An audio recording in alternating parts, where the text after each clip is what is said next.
നമുക്ക് passion fruit ഒന്ന് juice അടിച്ച് നോക്കാം. ഞാനിവിടെ 2-3 പാഷൻ ഫ്രൂട്ട് കിട്ടിയപ്പോൾ ഒന്ന് ജ്യൂസ് അടിച്ച് കുടിച്ച് നോക്കാമെന്ന് നോക്കി. നമ്മളല്ലാതെ ഇതിനകത്ത് പഞ്ചാര ഇട്ട് ഇങ്ങനെ കഴിക്കുന്നതല്ലാതെ ഇത് ജ്യൂസ് അടിക്കുമ്പോൾ എങ്ങനെ അതിൻ്റെ ടേസ്റ്റ് ഒന്നറിയാം.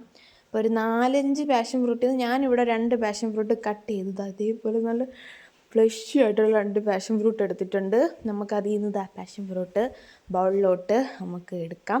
പിന്നെ പാഷൻ ഫ്രൂട്ടിനെ പറ്റി പറയുകയാണെങ്കിൽ നമുക്ക് ഇമ്മ്യൂണിറ്റി ബൂസ്റ്റ് ചെയ്യാൻ, അതേപോലെ ഡൈജസ്റ്റിന്, അതേപോലെ സ്കിന്നിനൊക്കെ ഭയങ്കര ഹെൽപ്ഫുള്ളാണ്. വിറ്റാമിൻ സിയും എ ഒക്കെ അടങ്ങിയിട്ടുള്ളൊരു ഫ്രൂട്ടാണ്. അപ്പോൾ ഞാൻ ഇതെടുത്ത് ഇപ്പം ഇത്രയും ക്വാണ്ടിറ്റി എനിക്ക് കിട്ടിയിട്ടുണ്ട്. ഞാൻ നല്ല രീതിയിൽ മിക്സ് ചെയ്ത് ഉടച്ചെടുക്കുന്നുണ്ട്. ഇതിനകത്തോട്ട് നിങ്ങൾക്ക് മധുരത്തിന് ആവശ്യമുള്ള ഷുഗർ ആഡ് ചെയ്യാം. ഷുഗർ ആഡ് ചെയ്യുന്നവർക്ക് ഷുഗർ ആഡ് ചെയ്യാം, അല്ലാതെ ഹണി ഇഷ്ടമുള്ളവർക്ക് ഹണി യൂസ് ചെയ്യാം. ഇനി മധുരമൊന്നും വേണ്ട എന്നുള്ളവർക്ക് അങ്ങനെയും ജ്യൂസ് അടിക്കാം. ഇത് നല്ലപോലെ മിക്സ് ചെയ്തതിന് ശേഷം ഇതിനകത്തോട്ട് ഞാൻ ഒരു സ്ക്യൂസ് ഓഫ് ലെമൺ ആഡ് ചെയ്യുന്നുണ്ട്. അതൊരു വെറൈറ്റി ടേസ്റ്റ് കൊണ്ടുവരും. അപ്പോൾ അത് ആഡ് ചെയ്ത് അരിച്ചെടുത്തതാണിത്.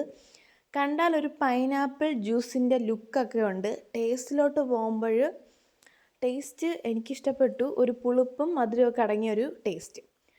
അപ്പം എല്ലാവരും ഇനിയിപ്പം ഇങ്ങനെ ജ്യൂസൊക്കെ അടിച്ചൊന്ന് ട്രൈ ചെയ്ത് നോക്കണം. Let's try it. I like it. Okay bye. Thank you.